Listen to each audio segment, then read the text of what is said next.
বাড়ির উঠোনে অ্যাম্বুলেন্স, ভেতরে মেয়ের নিথর দেহ। কথা ছিল প্রতিদিনের মতো মেয়ে ফিরবে কলেজের পোশাকে, কিন্তু ফিরলেন সাদা পোশাকে লাশ হয়ে। অসময়ে নূপুরের এমন মর্মান্তিক মৃত্যু মেনে নিতে পারছেন না কেউই।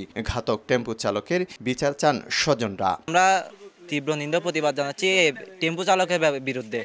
কালকেও ঘটনা একটা হয়েছে, অ্যাক্সিডেন্ট হয়েছে, কাঁধে পড়ছে। স্টার্ট বন্ধ হয়ে গেলে ব্রেক থাকে না, আর এগুলো তো আপনার ওই বিভিন্ন নেতা আছে, এগুলো দিয়ে টাকা দিয়ে চলে। সুষ্ঠু একটা ব্যবস্থা নোক কর্তৃপক্ষ, সরকারের দিকে নজর দেখ কেন হচ্ছে এগুলি প্রতিরোধ করা উচিত এ ধরনের গাড়ি। সময় সোমবার সকাল 10টা। কলেজে যাওয়ার জন্য চট্টগ্রামের কালুরঘাটে বেইলি ব্রিজ দিয়ে ফেরিতে উঠছিলেন ফাতেমাতুজ জোহরা নূপুর। এ সময় ফেরি থেকে নামতে থাকা একটি টেম্পোর স্টার্ট বন্ধ হয়ে পেছনে হেলে পড়ে নূপুরের গায়ের উপর চাপা দেয়। রক্তাক্ত অবস্থায় উদ্ধার করে বোয়ালখালী স্বাস্থ্য কমপ্লেক্সে নিয়ে গেলে তার মৃত্যু হয়।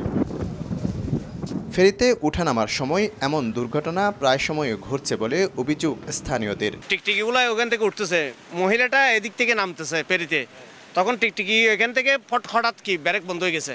ব্রেক দশ মতন গাড়ি শেষরাই কি পিছন দিকে চলে গেছে। চাকাটা মানে ওর সাইড দৌড়ে গেছে,